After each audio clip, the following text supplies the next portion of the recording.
A weathered horse appeared on the edge of Pine Ridge just as dawn broke over the Montana mountains. Locals noticed something unusual strapped to its side, a tarnished metal container that seemed far too deliberate to be accidental. When Jason Adams finally approached the exhausted animal, the mysterious object fell to the ground with a heavy thud.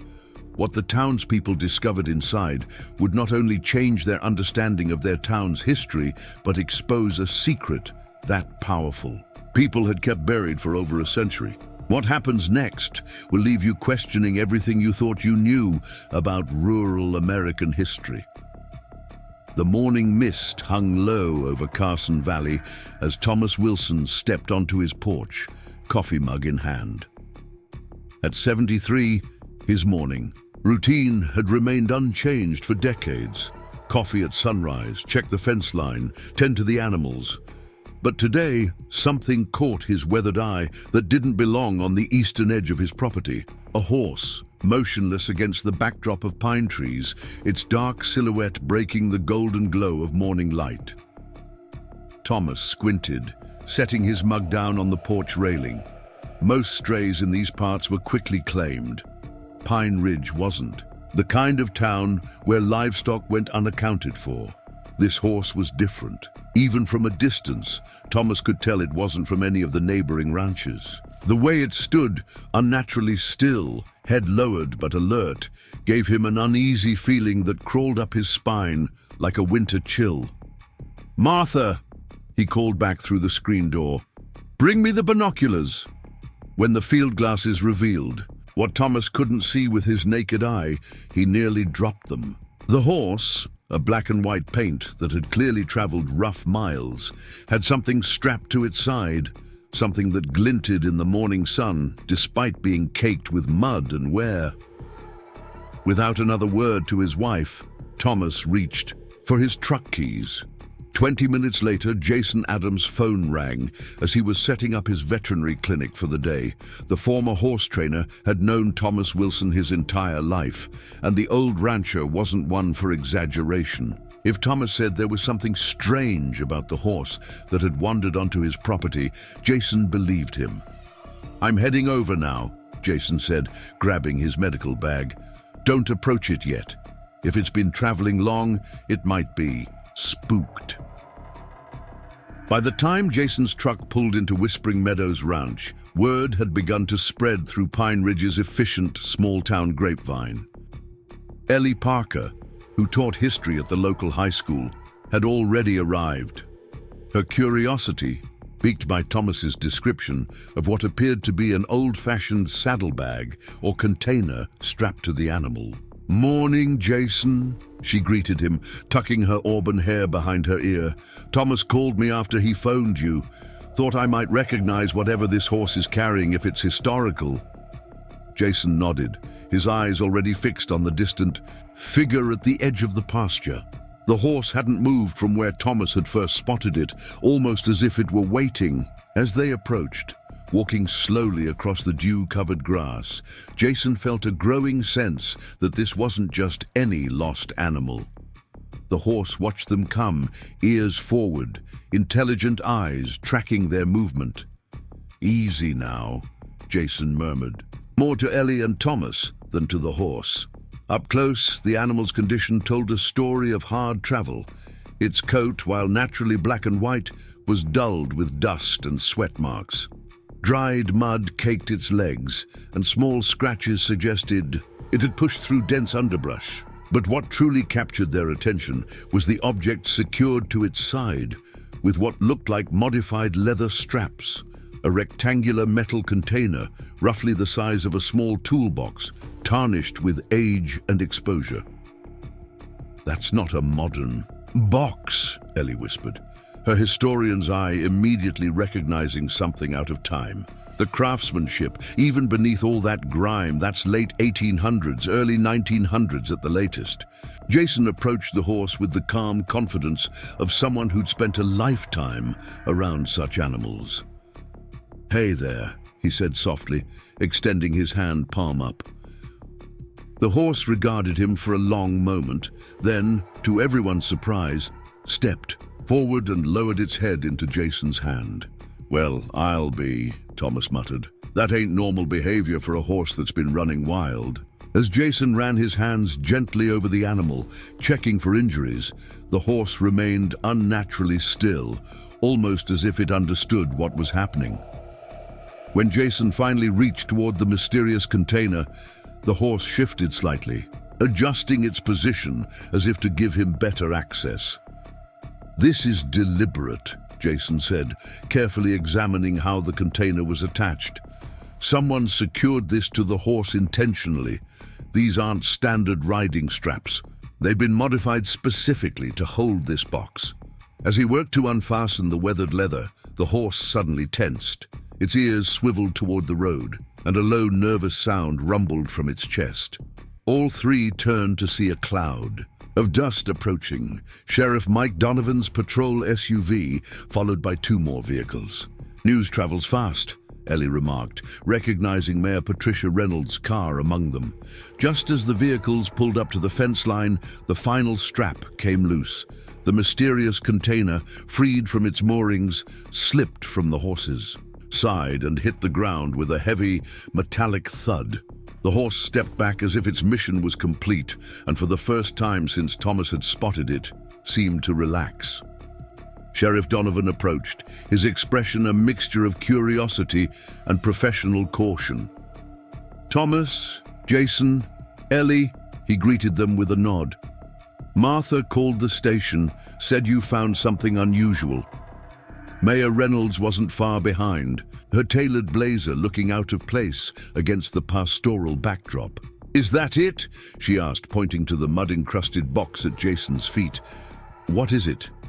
"We don't know yet," Jason answered, crouching to examine the container more closely. It had a simple latch mechanism, tarnished but intact. "But I think we're about to find out." As the small crowd gathered around, Jason carefully worked the latch. Years of exposure had left the metal stiff, resistant to movement, but with a persistent effort, it finally gave way with an audible click that seemed to echo across the suddenly silent pasture. Jason hesitated, glancing up at the faces watching him. Thomas nodded encouragingly, while Ellie leaned forward, unable to contain her historian's curiosity. With deliberate care, Jason lifted the lid. What lay inside, silenced, everyone gathered. Around, nestled in a bed of decaying velvet, were documents, their edges browned with age, but surprisingly well preserved, protected by what appeared to be a layer of waxed canvas. Alongside the papers sat a leather-bound journal, its cover embossed with initials that had faded beyond recognition. And most striking of all, a brass key of unusual design, its teeth forming an intricate pattern unlike any modern key. "These are old," Ellie whispered, professional instinct taking over as she carefully lifted one of the documents. "Very old." Her eyes widened as she scanned the faded handwriting. "This is dated 1879. Sheriff Donovan leaned in, his brow furrowed. "What exactly are we looking at here, Ellie?" Before she could answer, the sound of an approaching vehicle drew their attention. A sleek black SUV with tinted windows was making its way up the ranch drive, unfamiliar, out of place in their small town. "You expecting more visitors, Thomas?" the sheriff asked, his hand instinctively moving closer to his holstered weapon. Thomas shook his head. "Never seen that vehicle before." The SUV stopped at a distance, and a man emerged, tall, dressed in dark clothing that looked too formal for Pine Ridge. He surveyed the gathered crowd with calculating eyes before approaching, with confident strides. "Good morning," he called out, his voice carrying an accent that wasn't local to Montana or anywhere nearby. "I believe you found something that doesn't belong to you." Sheriff Donovan stepped forward, positioning himself between the stranger and the group. "And you are?" "Ben Harper," the man replied smoothly. "I represent certain interested parties who have been tracking that horse and its cargo for quite some time." Jason noticed the horse's reaction immediately.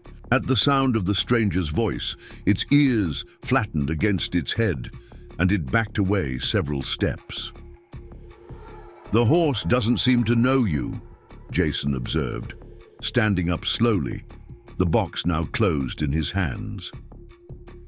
Ben Harper's smile didn't reach his eyes. The horse is simply tired and confused after its long journey. That container and its contents are valuable historical artifacts that were stolen from a private collection. I'm here to retrieve them and return the horse to its rightful owner. Ellie's grip tightened on the document she held. Something about the man's story didn't align with what she'd glimpsed in the yellowed pages.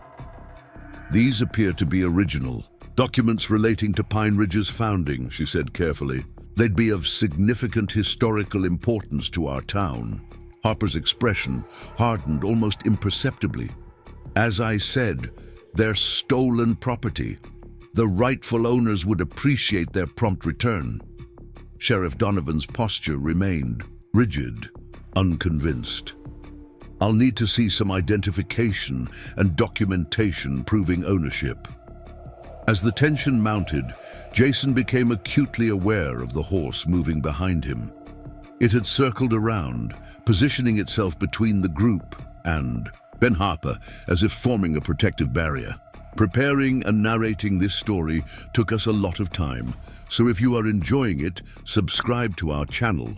It means a lot to us. Now back to the story. Its behavior was unlike anything Jason had encountered in his years of working with horses. "That's highly irregular," Harper replied, his cordial tone slipping. "But I can assure you—" "Mike!" The shout came from down the road, where Emma Rodriguez, reporter for the Pine Ridge Gazette, was jogging toward them, camera in hand.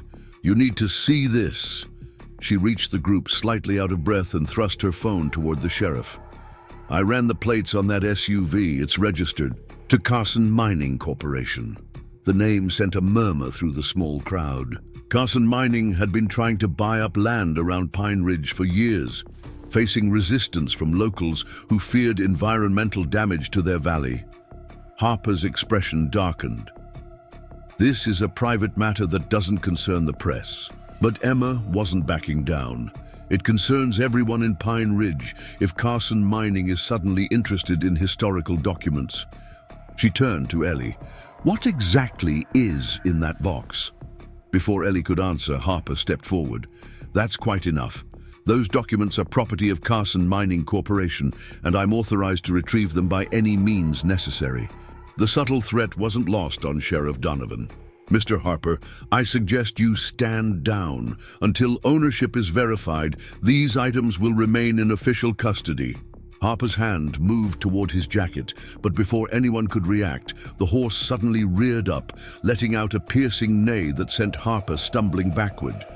As he regained his footing, his expression changed from surprise to cold determination. "You're making a mistake," he said flatly. "Those documents are worthless to you, but they're important to people with significant influence, people who won't take kindly to interference." With those words hanging in the air, he retreated to his vehicle. As the SUV pulled away in a cloud of dust, the horse gradually calmed, though its eyes remained fixed on the disappearing vehicle. "I don't like this," Sheriff Donovan muttered. "Not one bit." Jason looked down at the box in his hands, then at the horse that had carried it to them. "Something tells me this is just the beginning." By noon, the mysterious container and its contents had been carefully transported to the Pine Ridge Heritage Museum, the only place in town with climate-controlled conditions suitable for handling fragile historical documents. Word had spread quickly through the community, and a small crowd had gathered outside, their curiosity piqued by rumors of a mysterious horse and secret documents. Inside, in the museum's small research room, Ellie Parker carefully examined each item from the container, wearing cotton gloves to protect the delicate papers. Jason stood nearby, having refused to leave since they'd arrived. The horse, which he'd brought along in his trailer after it showed no willingness to be separated from the box, was secured outside, visible through the window. "This is extraordinary," Ellie murmured, her voice tinged with academic excitement. "These aren't just any documents, they're original land deeds and mining claims from Pine Ridge's founding, and they tell a completely different story than our official town history." Sheriff Donovan, who had called in Deputy Williams to handle regular duties while he stayed with the mysterious find, leaned against the wall. "Different how?" Ellie carefully turned the brittle pages of the journal. "According to our town records, Pine Ridge was founded after silver was discovered by Carson Howell in 1878, who then established Carson Mining and brought prosperity to the region." She looked up, her eyes bright with the thrill of historical discovery.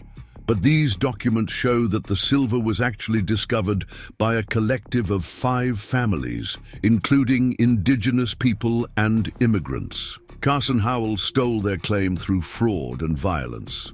Mayor Reynolds, who had joined them after cancelling her morning meetings, paled visibly. "That can't be right. The Carson family has been Pine Ridge's most prominent benefactors for generations." "That would explain why Carson Mining wants these documents buried," Jason observed, glancing out the window at the horse, which stood alertly watching the museum entrance. Sheriff Donovan's phone buzzed. After checking the message, his expression grew grim. "Ben Harper just filed a formal complaint and request for seizure of stolen property. He's claiming the documents were taken from Carson Mining's private archives and is demanding their immediate return." "That's absurd," Ellie protested. "These haven't seen the light of day in over a century. The container was sealed and... look at this." She pointed to wax seals on several of the documents. "These haven't been broken since they were applied. If they were in Carson's archives, they would have been catalogued, studied." The mayor began pacing. "We need to be careful here. Carson Mining employs half the county. If these documents damage their reputation or their legal claims to mining rights..." "If these documents are genuine," Ellie interrupted, "then Carson Mining was founded on theft and possibly murder." She pointed to a passage in the journal. "This describes how the original discoverers were forced from their claims at gunpoint. Some were never seen again." A heavy silence fell over the room, broken only when the door opened and Dr. Sarah Collins entered. The university historian had responded immediately to Ellie's urgent call about the discovery. "Sorry I'm late," she said, setting down her equipment case. "The authentication gear was in storage." She paused, taking in the tense atmosphere. "What did I miss?" As Ellie quickly briefed her colleague, Jason noticed movement outside. The horse had suddenly become alert, its attention fixed on something down the street. Following its gaze, Jason spotted Ben Harper's black SUV parked across from the museum. The man wasn't alone this time. 2 others stood beside him, their posture suggesting they weren't there for a friendly visit. "We've got company," Jason warned, nodding toward the window. Sheriff Donovan moved to the side of the window, peering out without making himself obvious. "They're not coming in yet, but they're watching." Dr. Collins, who had been examining the documents with growing excitement, looked up. "These are unquestionably authentic, based on preliminary observation. The paper composition, ink oxidation patterns, and handwriting all align with the period." "Can you verify that quickly?" Mayor Reynolds asked, skeptically. Dr. Collins nodded. "Modern authentication methods can establish basic validity relatively quickly. Detailed analysis takes longer, but I've worked with enough 19th century documents to recognize the real thing." She held up the journal. "This alone is a historical treasure. It's a first-hand account of Pine Ridge's founding by someone named Elena Silvera." Ellie's eyes widened. "Silvera? That name doesn't appear in any of our town records." "Precisely," Dr. Collins said grimly. "Someone went to great lengths to erase these people from history. And if I'm reading this correctly, the Silvera claim was located exactly where Carson Mining's main operation sits today. Jason's attention was drawn back to the window as the horse suddenly nickered, an urgent sound he recognized from years of training. The animal was trying to communicate something. Outside, Ben Harper and his companions were now moving toward the museum entrance. "They're coming in," Jason warned. Sheriff Donovan straightened up. "Mayor, with all due respect, I need your decision. Now, do we protect these documents as part of Pine Ridge's historical record, or do we hand them over to Carson Mining?" Mayor Reynolds looked conflicted, her political instincts warring with what was clearly right. After a moment, she squared her shoulders. "Protect them. Whatever the consequences, our town deserves its true history."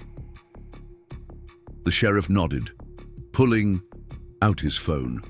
"I'll call Judge Harriman for an emergency preservation order. That should buy us time." As he stepped aside to make the call, Jason moved closer to Ellie and Dr. Collins. "There's something else. The horse, it's not just any horse. Look at its markings." The academics turned their attention to the window. The paint horse's distinctive pattern included what appeared to be a perfect star-shaped white mark on its chest. Ellie gasped softly. In the journal, Elena Silvera mentions a horse, her husband's prized stallion with a star on its chest. She writes that it disappeared the night of the attack. "That's impossible," Dr. Collins whispered. "Horses don't live 140 years. "No," Jason agreed, "but bloodlines continue. This could be a descendant that somehow found its way back, and someone recognized its significance and used it to carry these documents to us." The sound of the museum door opening ended their speculation. Ben Harper's voice carried down the hallway as he demanded to speak with whoever was in charge. The horse outside stamped nervously, its eyes fixed on the museum entrance. "We need to understand what else is in these documents," Ellie said urgently. "There must be something specific that Carson Mining is afraid of." Dr. Collins carefully turned the pages of the journal until she reached the final entries. Her expression grew intense as she read. "Listen to this. We have hidden the proof of our claim in a place only our bloodlines will know to look. The map is safeguarded where it cannot be destroyed, marked with the key that will open the legacy we leave behind." Sheriff Donovan returned, his expression relieved. "Judge Harriman granted the preservation order. The documents stay here under official protection." Before anyone could respond, Ben Harper appeared in the doorway, flanked by his two associates. His cold gaze swept the room before settling on the documents spread across the table. "Sheriff Donovan," he said with forced politeness, "I believe you're interfering with private property recovery." "I have a judicial order that says otherwise," the sheriff replied evenly. "These documents remain in protective custody, pending authentication and historical review." Harper's smile didn't reach his eyes. "A small-town judge's order won't stand against Carson Mining's legal team." "Perhaps not," came a new voice from behind him. Emma Rodriguez stepped into view, smartphone held up to record the confrontation. "But public opinion might. Especially when people learn that Carson Mining's founder stole the land that made the company's fortune." Harper's composure slipped for a moment. "You have no proof of such ridiculous claims." "Actually," Dr. Collins interjected, holding up the journal, "we have a first-hand account, along with original deeds and claim stakes that predate Carson Howell's. Preliminary authentication confirms they're genuine." Outside, the horse suddenly reared up, drawing everyone's attention. As it came down, its hoof struck the ground with such force that a small cloud of dust rose up. "That horse should be seized as well," Harper said coldly. "It was used to transport stolen property." Jason stepped forward, positioning himself between Harper and the window. "The horse doesn't belong to Carson Mining. It doesn't have any brand or identification linking it to your company." "This isn't over," Harper warned, his voice dropping to a near whisper. Carson Mining has protected its interests in this valley for generations. A few old papers won't change that. As he turned to leave, Dr. Collins suddenly straightened up, her eyes wide with realization. The key, she said urgently once Harper was out of earshot. It's not just a metaphor in the journal, it's this. She carefully lifted the brass key from the container. And I think I know what it opens. All eyes turned to her as she continued, excitement building in her voice. The journal mentions a hidden vault in the original mine shaft where the silver was first discovered. According to Elena Silvera, they concealed irrefutable proof of their claim there, something even more decisive than these documents. Sheriff Donovan frowned. The original mine shaft would be deep under Carson Mining's current operation. There's no way to access it without their knowledge. Maybe not through the mine, Ellie said slowly, a memory surfacing. But when I was researching the town's history, I found references to a network of tunnels that the original settlers used, tunnels that might bypass the main shaft.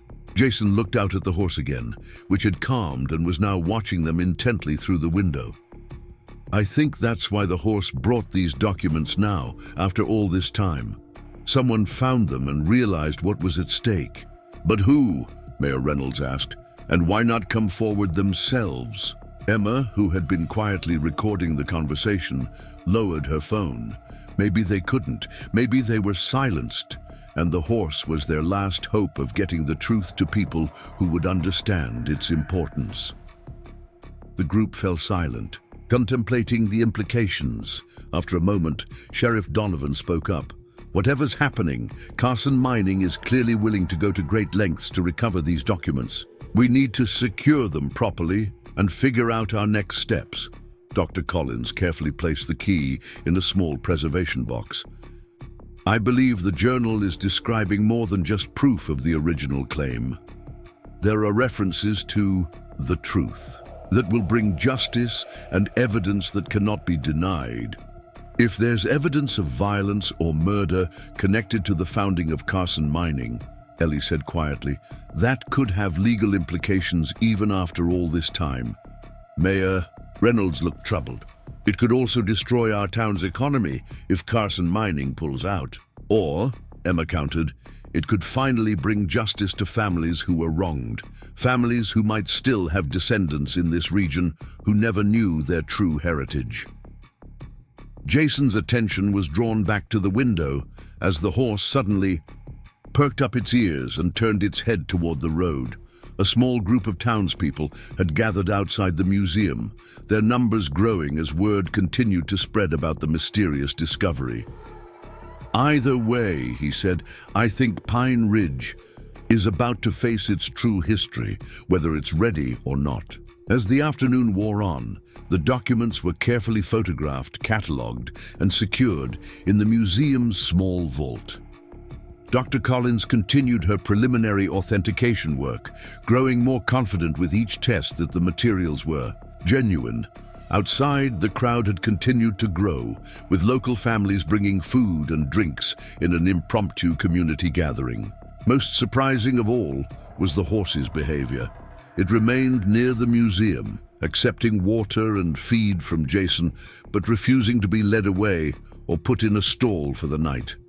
It seemed determined to stay close to the documents it had carried. So far, as sunset painted the valley in gold and amber hues, Jason found Ellie sitting on the museum's back steps, the journal, now carefully sealed in a protective sleeve, open on her lap.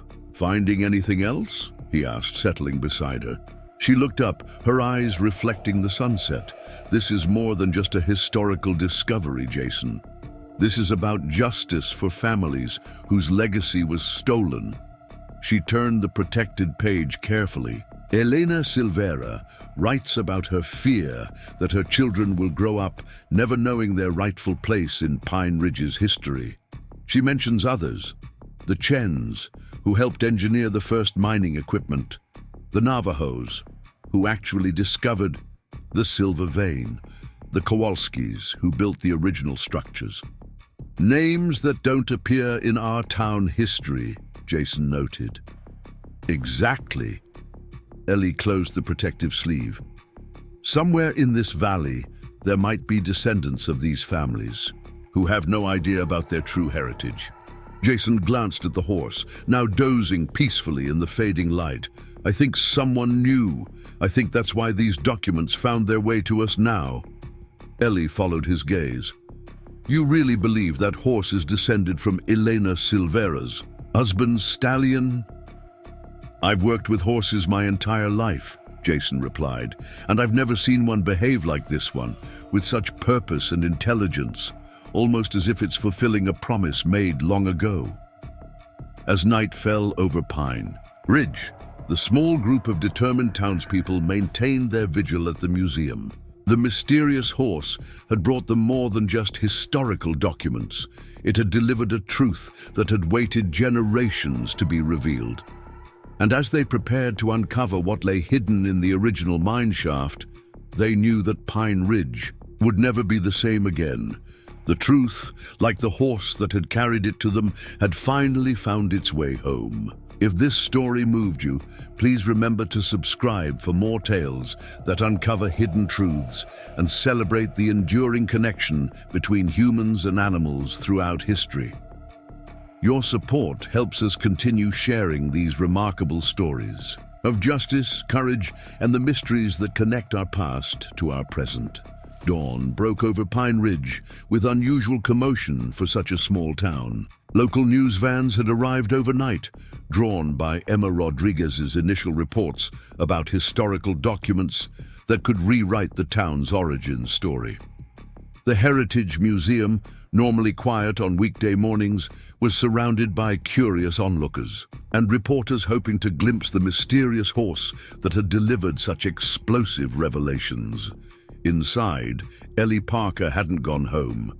She'd spent the night poring over Elena Silvera's journal, piecing together a narrative that had been deliberately erased from history. Jason had stayed too, sleeping on a narrow bench in the research room while keeping watch over the documents and the horse, which remained in a hastily constructed temporary pen outside the museum's rear entrance.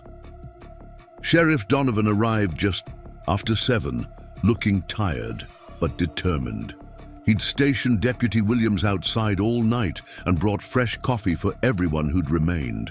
Carson Mining's legal team filed an emergency injunction at 6 a.m., he announced without preamble, setting down the cardboard tray of cups. They're claiming the documents are forgeries designed to damage the company's reputation. Dr. Collins looked up from her authentication equipment, indignation clear on her face. That's absurd. I've completed the preliminary dating analysis. The paper and ink compounds are consistent with the late 1870s. The oxidation patterns couldn't possibly be faked.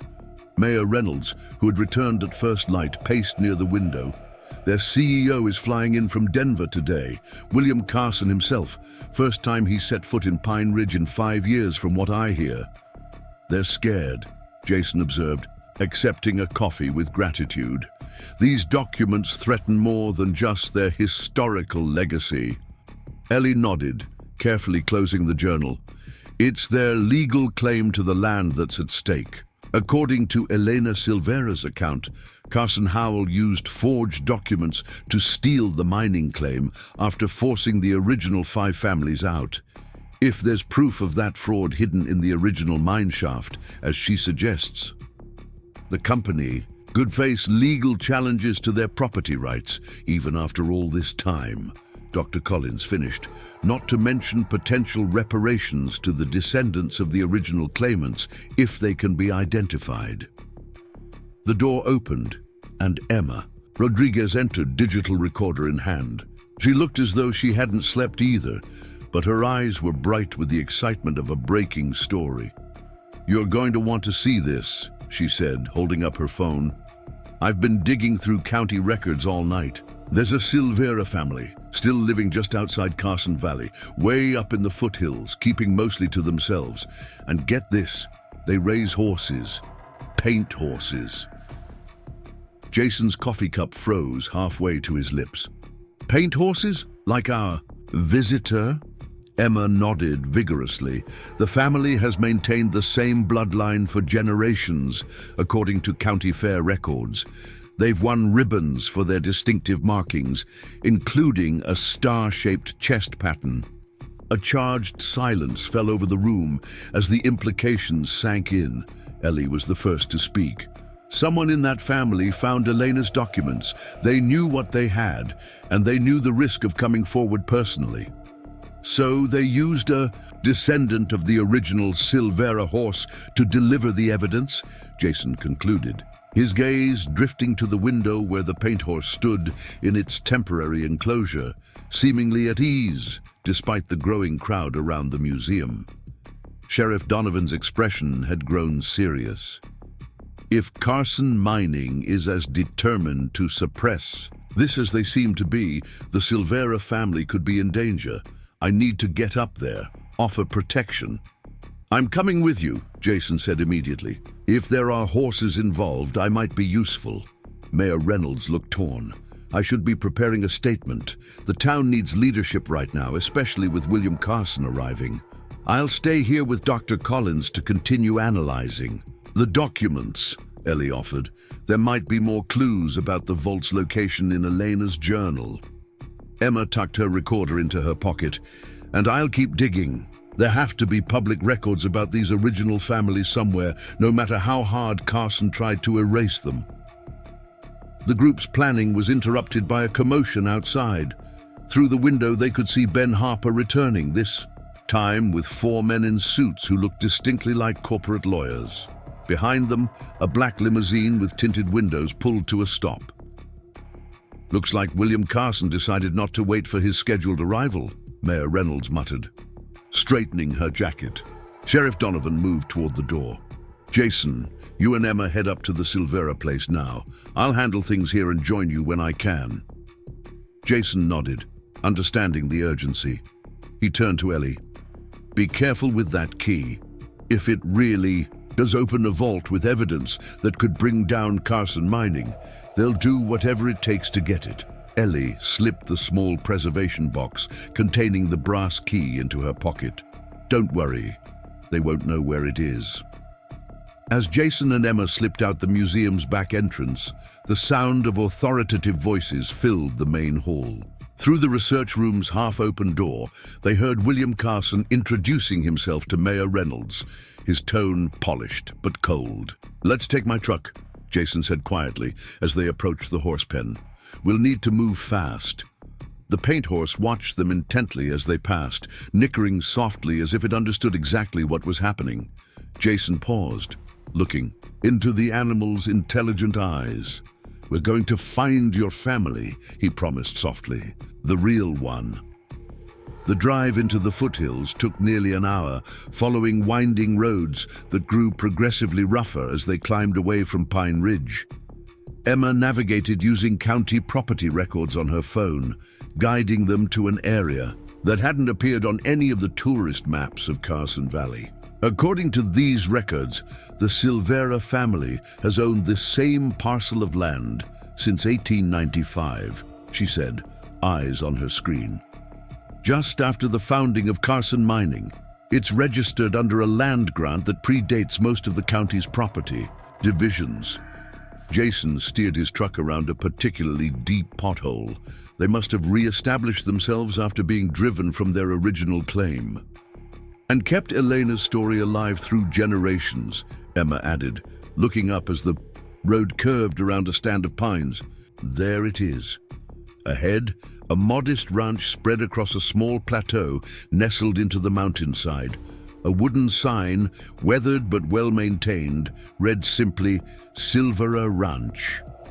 Beyond it, several paint horses grazed in a pasture, their distinctive black and white coats gleaming in the late morning sun.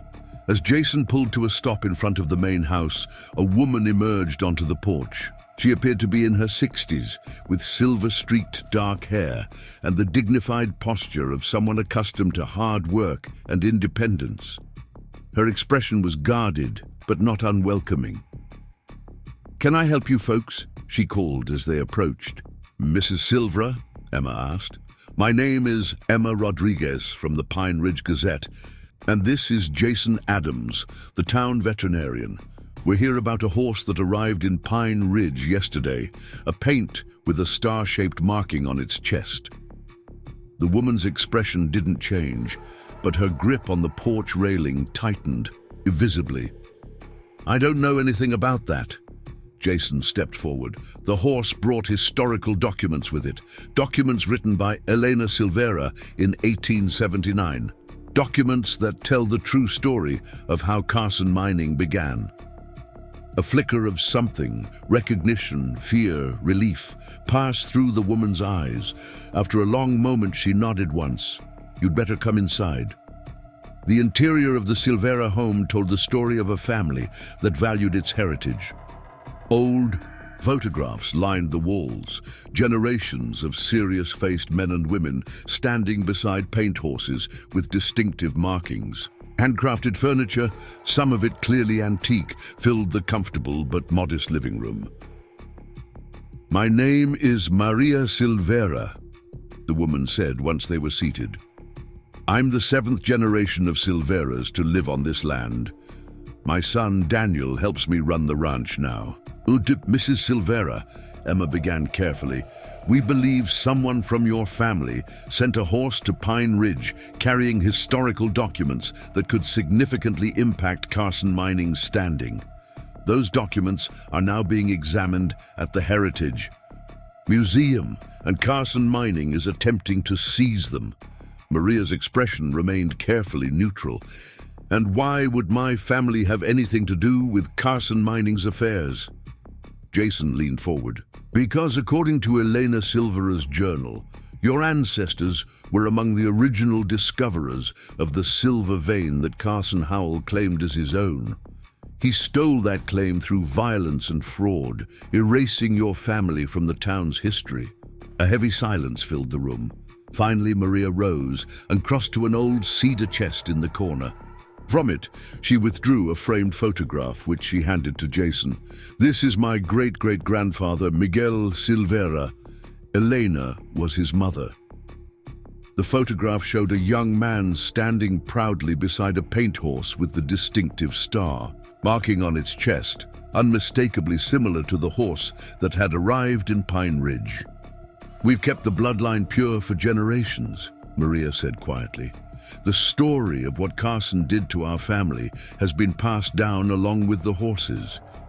Elena managed to escape with Miguel, who was just a child then, and one of their horses. Her husband and the others who stood against Carson weren't so fortunate. Emma's reporter instincts were fully engaged. You sent the horse with Elena's documents, didn't you? Why now, after all this time? Maria returned to her seat, her expression grave. I didn't send the horse, my son Daniel did. 3 days ago, he took off with Shadow, our prize stallion, and a metal box that's been in our family for generations. We've hidden Elena's papers all these years, knowing what would happen if Carson Mining discovered them. Why would Daniel risk exposing them now? Jason asked. The answer came from behind them. Because Carson Mining is planning to expand their operation into the national forest that borders our land. They turned to see a man in his 30s standing in the doorway, tall and lean, with the same dark eyes as Maria. Despite his youth, worry lines creased his forehead. Daniel, Maria acknowledged her son with a nod. These people are from Pine Ridge. They found Shadow. Daniel Silvera entered the room, his gaze intense. Is he safe? Jason nodded. He's being well cared for at the museum. He wouldn't leave the documents. A small smile touched Daniel's lips. He was trained that way. Shadow's special, smarter than any horse we've raised. I knew he'd find his way to someone who would understand the importance of what he carried. You do, but why send him alone? Emma pressed. Why not bring the documents yourself? Daniel's expression darkened. Because Carson Mining has been watching us for months. Ever since their geological surveys indicated a new vein extending under a protected land. They need political support to get mining permits for the forest, and they've been pressuring every family in the region. He sat down beside his mother. 2 weeks ago, a Carson mining representative came here with an offer to buy our ranch for 10 times what it's worth. They knew about the documents, Jason realized. Maria nodded grimly. They've always known there might be evidence out there contradicting their version of history. When they identified a new silver deposit, they started trying to eliminate any potential opposition to their expansion plans. When they approached us about selling, I knew we couldn't wait any longer, Daniel continued. If they got approval for expansion, they'd eventually force us out one way or another. The truth needed to come out, but I couldn't just walk into town with it myself. So you sent Shadow, Emma concluded. Daniel's expression softened with pride. Shadow knows the way to town. He's made the journey with me many times. I secured Elena's box to him and set him loose at night, trusting he'd find his way to someone who would understand. You took an enormous risk, Jason observed. Not as big as you might think, Daniel replied. Shadow isn't just any horse. He's descended from Elena's husband's stallion. Spirit was his name. Elena wrote that Spirit was almost human in his intelligence, and that trait has shown up in his bloodline for generations. Shadow is the strongest example we've seen. Maria rose suddenly, moving to the window. There's a vehicle coming up the road. Jason joined her, tensing when he recognized Sheriff Donovan's SUV. It's the sheriff, but he's alone. That's good. Within minutes, Mike Donovan was seated in the Silvera living room, hat in his hands, his expression grave. William Carson arrived at the museum with a federal court order demanding the documents, he reported. Dr. Collins is stalling them with authentication procedures, but they're getting impatient. Carson's bringing in his own experts to dispute her findings. What about Ellie and the key? Jason asked. The sheriff's grim expression deepened. That's the other reason I came up here. Ellie slipped out with the key before Carson arrived, but she's not answering her phone. I think she's trying to find the vault on her own. Maria and Daniel exchanged alarmed glances. That would be extremely dangerous, Maria said.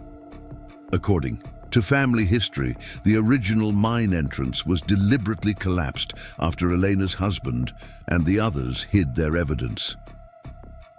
Daniel leaned forward. But there's another way in, through the old tunnels that run under Founder's Ridge. Our family has kept maps of the tunnel system for generations. Sheriff Donovan's expression was deadly serious. If Ellie's trying to access those tunnels alone, she could be in real danger, not just from structural instability, but from Carson mining.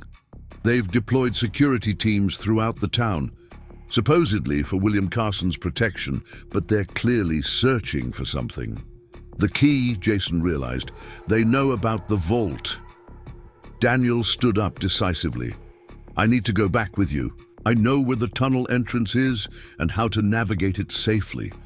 Maria reached for her son's arm. Daniel, if Carson Mining realizes who you are, they already know, Mom, he said gently. They've known for years. That's why they've been watching us. Jason rose as well. I'm going too. If Ellie's down there alone, she'll need all the help she can get. Sheriff Donovan nodded grimly. I'll provide official cover. Carson Mining's security team won't openly interfere with law enforcement. I'm coming too, Emma declared. Someone needs to document whatever we find down there. As they prepared to leave, Maria disappeared into another room, returning. With a rolled piece of parchment, she handed it to Daniel. Take the original map. It's time. Daniel accepted it with reverence. I'll bring it back, along with whatever Elena and the others left behind. Maria's eyes were bright with unshed tears. After 7 generations, the truth will finally come out. As they drove back toward Pine Ridge, tension filled Sheriff Donovan's SUV. Daniel sat in the passenger seat, the aged map carefully spread across his lap, while Jason and Emma crowded in the back. The tunnel entrance is here, Daniel indicated, a spot on the map, behind the old Kowalski property, which is now part of the town park. It was deliberately hidden and has probably been overgrown for decades, but the passage should still be intact. "How far does it extend?" the sheriff asked, eyes on the winding road. "All the way to the original mine shaft, about 2 miles of tunnels. According to family history, they were built by the Chinese laborers who worked with the original 5 families. They created a hidden complex under the mountain that only trusted members of their community knew about." Jason leaned forward. "And you think Ellie figured this out from Elena's journal?" Daniel nodded. "Elena left clues in her writing, references that wouldn't mean anything to outsiders, but would guide her descendants back to the evidence if necessary." "What exactly did they hide down there?" Emma asked. "What could be so important that Carson Mining is still afraid of it after all this time?" "According to the stories passed down in our family," Daniel replied, "they hid irrefutable proof of the original claim, including official government documentation of the stake, photographs of the original discoverers, and, most damning of all, Carson Howell's signed confession." Sheriff Donovan nearly swerved off the road. "Confession to what?" Daniel's expression was grim. "Murder. Elena's husband and 2 others confronted Carson after he filed fraudulent paperwork claiming their discovery. There was a fight, and Carson shot them. But before he died, Elena's husband forced Carson to write out what he'd done, signing it in front of witnesses. Elena managed to hide this confession along with the other evidence before fleeing with her son." "If that's true," Emma said slowly, "Carson Mining was literally founded on murder. And fraud and theft," Daniel added. "Elena believed that someday, when it was safe, her descendants would bring the truth to light and reclaim what was stolen." The rest of the drive passed in contemplative silence. As they approached Pine Ridge, Sheriff Donovan took a circuitous route to avoid the center of town, where Carson Mining security would be concentrated. They parked on a quiet residential street, a block from the town park, and proceeded on foot, trying to appear casual as they made their way toward the area Daniel had identified. The park was largely deserted in the early afternoon heat, with most residents either at work or gathered near the museum where the drama surrounding the mysterious documents was unfolding. "There," Daniel said quietly, pointing to an overgrown area behind the old groundskeeper's shed. "That's where the entrance should be." As they approached, Jason's phone vibrated with a text message. He checked it and felt his stomach drop. "It's from Ellie. Just one word. Hurry!" Sheriff Donovan's hand moved instinctively to his sidearm. "She's down there, and she's not alone." They quickened their pace, reaching the overgrown area where ancient oak trees had created a natural screen. Daniel pushed aside decades of accumulated underbrush, revealing a narrow depression in the earth that most would mistake for an animal burrow. "Help me with this," he said, kneeling to clear more vegetation. Working together, they uncovered what appeared to be a trapdoor set into the ground, constructed of heavy timber that had been treated with pitch to resist rot. An ancient padlock secured it, but the hasp was loose, indicating it had been recently opened. "Ellie figured it out," Jason said softly. Sheriff Donovan drew his flashlight. "Let's go. Daniel, you lead since you know the way. Emma, stay close. Jason, take the rear." They descended into darkness, the sheriff's powerful flashlight illuminating. A narrow staircase carved directly into the bedrock. The air was cool and surprisingly fresh, indicating some form of natural ventilation system. "The Chinese laborers who built these tunnels were master engineers," Daniel explained as they moved deeper underground. "They created air shafts disguised as natural features throughout the valley." The passage leveled out into a tunnel tall, enough to stand in comfortably, its walls showing chisel marks from its creation over a century before. At regular intervals, support beams reinforced the ceiling, old but remarkably solid. "This way," Daniel whispered, turning down a side passage. "The main tunnel continues to the mine, but there's a hidden chamber where the evidence was secured.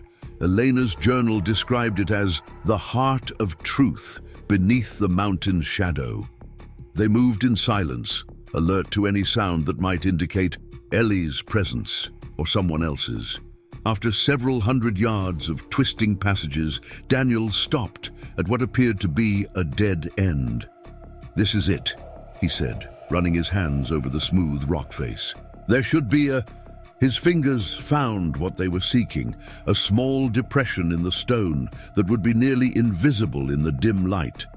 He pressed, and a section of the wall shifted with a grinding sound, revealing a hidden doorway. Beyond it lay a chamber roughly 20 feet square, illuminating by a shaft of natural light from somewhere above. In the center stood a stone pedestal with a small metal box fixed to it. The brass keyhole gleamed in the dim light, but their attention was immediately drawn to the scene before them. Ellie Parker stood with her back to the pedestal, the brass key clutched in her hand. Facing her was Ben Harper, his expression cold and calculating, a pistol held casually at his side. "Ah!" Harper said smoothly as they entered. "The cavalry arrives, just in time to witness history being buried once again." Sheriff Donovan drew his weapon immediately. "Drop the gun, Harper. You're trespassing on historic property and threatening a civilian." Harper's smile was chilling. "Actually, Sheriff, according to Carson Mining's land deeds, this entire tunnel system is company property. I'm simply protecting corporate assets from thieves." Daniel stepped forward, his posture tense but controlled. "These tunnels were built by my ancestors before Carson Howell stole their claim. Your company has no legal right to anything down here." Harper's eyes narrowed as he studied Daniel. "Ah, a Silvera. I thought your family might emerge when the documents surfaced. William Carson will be interested to finally meet the last descendants of his company's oldest problem." "It's over, Harper," Ellie said firmly. "I've already examined what's in this vault. The evidence is conclusive, and I've sent digital copies to secure locations." For the first time, Harper's confident demeanor faltered. "You're bluffing. The vault hasn't been opened in over a century." Ellie held up the brass key. "Elena Silvera made sure her descendants would know how to find it when the time was right. The journal led me here, just as she intended." Sheriff Donovan took a step forward, his weapon trained steadily on Harper. "Last chance. Drop the gun and step away." A tense silence filled the chamber. Finally, Harper lowered his weapon, placing it carefully on the ground with exaggerated compliance. "You're making a mistake. Carson Mining built this town. Destroying the company will destroy Pine Ridge. The town will survive learning the truth," Jason said firmly. Emma had been quietly filming the confrontation on her phone. Now she spoke up. "What's in the vault, Ellie?" Ellie's eyes never left Harper as she answered. "Exactly what Elena promised. Original claim documents, photographs of the 5 founding families, letters from government officials acknowledging their stake." She paused. "And a handwritten confession from Carson Howell, admitting to forging documents and murdering 3 men to steal their silver discovery." Daniel's breath caught audibly. "My great-great-great-grandfather's murder, documented in the killer's own hand." Harper's expression had gone cold. "Even if that's true, the statute of limitations expired a century ago. Carson Mining can't be held legally responsible for actions taken by its founder in the 1870s. Perhaps not criminally," Emma countered, "but civil litigation for fraud and wrongful death can still proceed, especially when the company has actively concealed evidence of the crimes. And there's the matter of the original land claims." Ellie added, "According to these documents, Carson Mining's entire operation sits on land that legally belongs to the descendants of the 5 founding families. The implications hung in the air like a physical presence. Harper's calculating gaze swept across each of them, assessing his options. Without warning, he lunged toward Ellie, reaching for the key. Sheriff Donovan reacted instantly, intercepting Harper and forcing him to the ground. "Benjamin Harper, you're under arrest for assault and threatening behavior with a deadly weapon."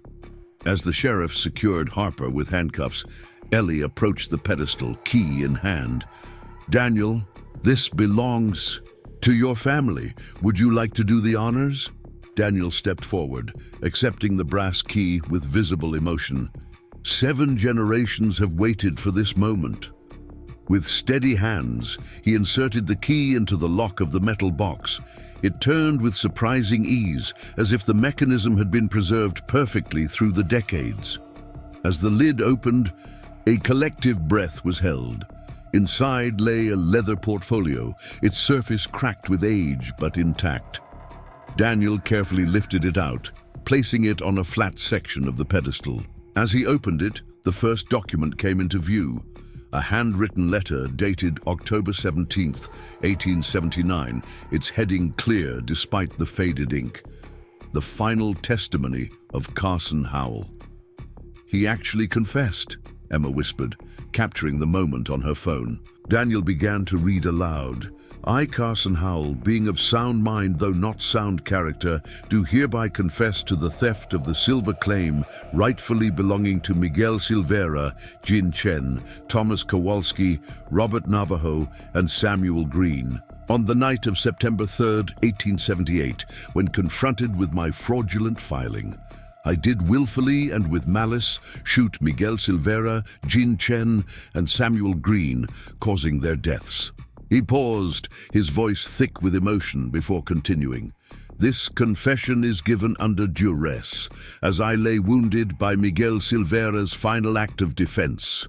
Should I survive, I know this document will never see the light of day. Should I die, perhaps justice will find its course. Signed, Carson Howell."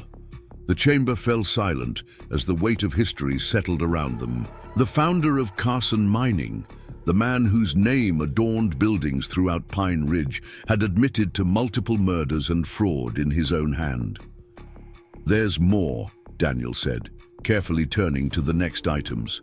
The original claim certificates, maps of the silver vein, and photographs. He lifted a daguerreotype showing 5 men standing proudly before a mine entrance. Though the image was faded, the faces were clear, representatives of diverse backgrounds united in their discovery and friendship. "This changes everything," Ellie said softly. Sheriff Donovan, who had secured Harper to a support beam, rejoined the group. "We need to get these materials to safety immediately. Carson Mining will fight this with everything they have." Jason nodded. "And William Carson is still at the museum, probably realizing by now that the key is missing." As if on cue, radio static broke the silence, followed by a voice from the sheriff's radio. "Sheriff Donovan, this is Deputy Williams. Carson Mining Security is searching the town. They're claiming an emergency situation involving corporate espionage. Mayor Reynolds is trying to keep things calm, but it's getting tense up here." Sheriff Donovan keyed his radio. "Williams, I'm in the old tunnel system with Daniel Silvera, Jason Adams, Ellie Parker, and Emma Rodriguez. We've located, historically, significant evidence. Harper is in custody. Inform Mayor Reynolds I'm declaring these tunnels a protected historical site, effective immediately." He turned to the others. "We need to move. Daniel, is there another way out, one that doesn't take us back through the park?" Daniel nodded. "There's an exit that emerges near Silver Creek, about a half-mile from here. It's more difficult to navigate, but it should be hidden from anyone watching the main entrance." "Perfect," the sheriff decided. "You lead, I'll bring Harper." As Daniel carefully returned the evidence to the metal box, securing it with the key, Ellie looked thoughtful. "Sheriff, what about the horse? Shadow. He's still at the museum, and Carson Mining was threatening to seize him as evidence." "Don't worry about Shadow," Jason assured her. "That horse is smarter than any of us realized. If Carson's people try anything, I have a feeling he'll find his way back to the Silvera ranch on his own." They made their way through narrow passages, moving deeper into the mountain before beginning a gradual ascent toward the secondary exit Daniel had described. Harper followed under Sheriff Donovan's watchful eye, his expression one of cold calculation rather than defeat. "You realize this won't end here," he said as they navigated a particularly tight section. "Carson Mining employs hundreds of people in this region. Destroying the company will devastate the local economy." "No one's trying to destroy the company," Ellie countered. "We're simply revealing the truth about how it began." "The truth?" Harper scoffed. "The truth is that without Carson Howell's vision and capital, that silver would never have been properly developed. The original claimants lacked the resources to build what he built." Daniel stopped abruptly, turning to face Harper. "My ancestor died protecting what was rightfully his. The others died too. Their families were driven away or forced into silence. That's not vision. That's theft and murder." "Ancient history," Harper dismissed. "Not to us," Daniel replied quietly. "Not to the descendants who never knew their true heritage because Carson Mining erased it from the record." They continued in tense silence until finally Daniel paused at what appeared to be a dead end. "The exit is above us," he explained, pointing to a narrow shaft with crude handholds carved into the rock. "It emerges in a stand of cottonwoods near the creek." One by one, they climbed the shaft, Sheriff Donovan bringing up the rear with Harper. As Emma, the last before them, disappeared through the opening above, Harper made his move. With a sudden twist, he broke free of the sheriff's grip and lunged for the metal box Daniel had carefully secured to his back. The sheriff reacted instantly, grabbing for Harper, but in the confined space of the shaft, his options were limited. "Daniel!" he shouted in warning, but Harper was already scrambling upward, using the handholds to propel himself toward his target.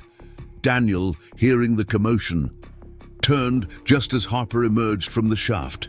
In a fluid motion that spoke of years working with unpredictable horses, he sidestepped Harper's lunge, causing the man to stumble forward onto the grassy riverbank.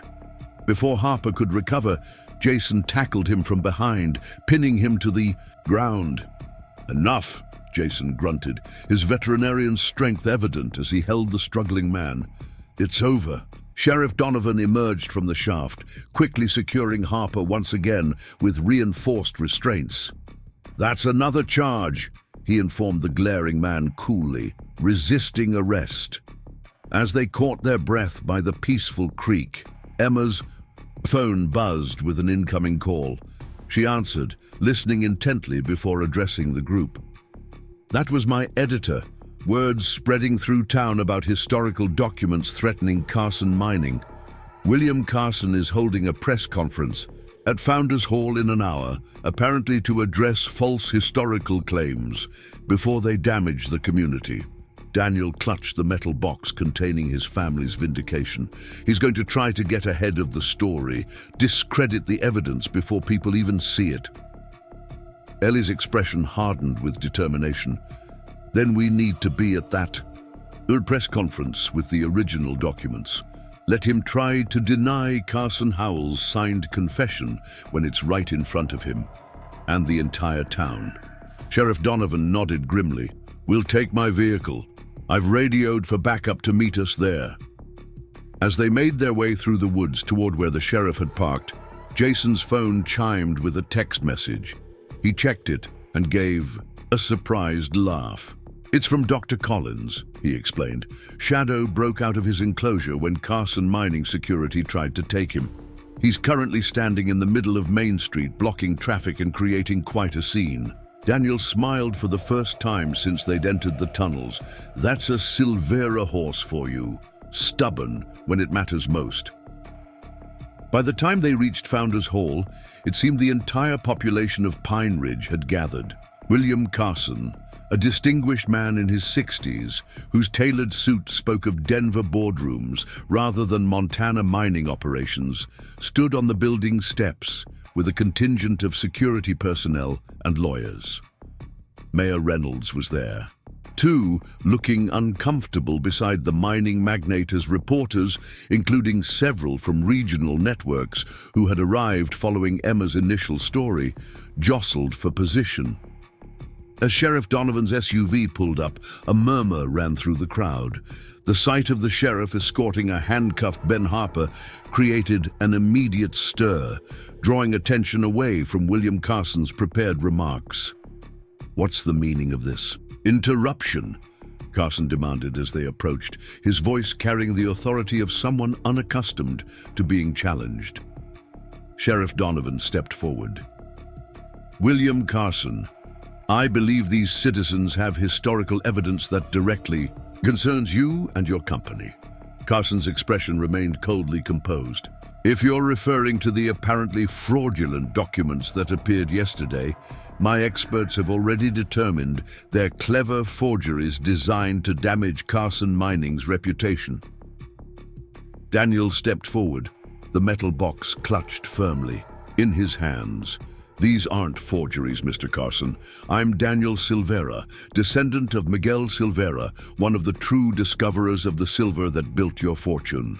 A ripple of reaction passed through the crowd. Carson's eyes narrowed slightly, the only indication that the name had any meaning to him. "I've never heard of Miguel Silvera," he stated flatly. "Carson Mining's history is well documented. My great-grandfather discovered silver in this valley in 1878 and built a company that has provided jobs and prosperity for generations." Emma pushed her way to the front, phone held high to record. "Mr. Carson, are you familiar with a confession written by Carson Howell himself, admitting to murder and fraud in acquiring that silver claim?" Carson's practiced composure slipped momentarily. "That's preposterous. No such document exists." "Actually, it does," Ellie countered, stepping forward to stand beside Daniel, along with photographic evidence of the original 5 families who made the discovery, government claim records, and detailed journals describing how your great-grandfather stole the claim and erased these families from history. As murmurs spread through the crowd, Daniel carefully opened the metal box, removing the leather portfolio. "These documents were hidden by Elena Silvera after your great-grandfather murdered her husband. They've remained sealed in a vault beneath this valley for over a century, preserved for this moment." Carson's lawyers moved closer, whispering urgently in his ear, but he waved them off impatiently. "Even if such documents existed, which I doubt, they would have no legal bearing after so much time has passed." "Perhaps not in criminal court," Sheriff Donovan acknowledged, "but civil claims for fraudulently obtained property have different standards, especially when evidence has been deliberately concealed." Carson's face hardened. "Carson Mining owns its land legally through proper channels. Ancient grievances can't undo a century of legitimate business operations." "The people deserve to know the truth," Daniel insisted, his voice steady despite the emotion behind it. "My family and the other founding families deserve to have their story told after generations of silence." A commotion at the edge of the crowd drew everyone's attention. People stepped aside, creating a path as a familiar figure approached. The paint horse, Shadow, moving with deliberate purpose through the gathering, his star-marked chest held high. Daniel smiled as the horse stopped beside him, nickering softly. The symbolism wasn't lost on anyone present. The descendant of Elena Silvera, standing with the descendant of her husband's horse, both carrying forward a legacy that had nearly been erased from history. William Carson stared at the animal with undisguised discomfort. "This theatrical display doesn't change anything. Carson Mining will defend its legal interests with every resource at our disposal." "Before you commit to that path," Emma called out, her reporter's instincts pushing her forward, "perhaps you should see what your great-grandfather wrote with his own hand." Daniel opened the leather portfolio, carefully extracting Carson Howell's confession. Dr. Collins, who had pushed through the crowd to join them, stepped forward with white cotton gloves. "As a professional historian, I can verify that this document has been authenticated through preliminary analysis," she announced loudly enough for the gathered journalists to hear. The paper, ink, and handwriting all date to the late 1870s and match other known samples of Carson Howell's writing. Mayor Reynolds, who had been watching the confrontation with growing concern, moved away from William Carson to stand beside Sheriff Donovan. "I believe the people of Pine Ridge deserve to hear what's in these documents," she said firmly. "Our town's history belongs to all of us." Carson's expression had grown thunderous, but he remained silent as Daniel began to read the confession aloud, his voice clear and strong despite the emotion behind it. As the words echoed across the gathered crowd, reactions ranged from gasps to murmurs of shock.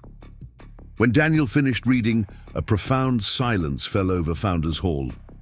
The confession, direct, unambiguous, and damning, left little room for denial or reinterpretation.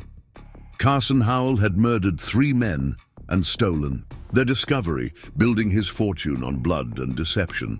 William Carson's carefully cultivated public image seemed to crack before their eyes. For a long moment he said nothing, his gaze fixed on the document in Daniel's hands. "My great-grandfather was a complicated man," he finally said, his voice lacking its earlier authority. "The frontier was a harsh place, and business was conducted differently in those times. Murder and theft weren't acceptable business practices in any era," Sheriff Donovan replied evenly. Carson straightened his shoulders, attempting to regain his composure. "These accusations will be thoroughly investigated. If there's any truth to them, Carson Mining will address them appropriately." "Starting with acknowledgement," Ellie suggested firmly. "The 5 founding families, Silvera, Chen, Kowalski, Navajo, and Green, deserve to have their contributions recognized after being deliberately erased from history." Something shifted in Carson's expression, perhaps recognition that the battlefield had changed irrevocably. "I will consult with our board of directors and historical advisors about appropriate recognition." "And the land claims," Daniel pressed. "The original boundaries of the 5 families' stake are clearly documented in these materials." Carson's lawyers stepped forward protectively, but he silenced them with a gesture. "Property matters will need to be addressed through proper legal channels. Carson Mining maintains that its current holdings were acquired legally, regardless of historical complications." Emma, still recording, pushed the questioning further. "Mr. Carson, will you commit to working with the descendants of the original 5 families to find an equitable resolution? Or will Carson Mining continue to benefit from what your great-grandfather himself admitted was fraud and murder?" The crowd had grown utterly silent, all eyes on William Carson as the carefully constructed narrative of his family's legacy crumbled around him. Behind him, his security team shifted uncomfortably. Beside Daniel, Shadow stood calm and watchful, a living link to the past. After what seemed an eternity, Carson spoke. "Carson Mining has always prided itself on being a good corporate citizen. If mistakes were made in the company's founding, we have a responsibility to address them." He paused, seeming to choose his words with extreme care. "I propose forming a historical commission to examine these documents thoroughly and make recommendations for appropriate recognition and potential restitution." A murmur ran through the crowd, not satisfaction exactly, but acknowledgement that a door had been opened that couldn't easily be closed again. Mayor Reynolds stepped forward. Pine Ridge would welcome such a commission, provided it includes representatives from all stakeholders, including the Silvera family and any other descendants of the original 5 families we can locate, and complete access to these historical materials for proper study and public education, Dr. Collins added firmly. Carson nodded stiffly. Agreed.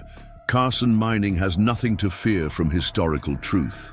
The irony of his statement wasn't lost on anyone present, but it represented a significant concession from a man who had arrived intending to discredit and dismiss these revelations. As the impromptu meeting began to disperse, reporters swarming around Daniel and the others for comments, Jason found himself standing beside Shadow. The horse bumped his shoulder gently, almost like a gesture of approval.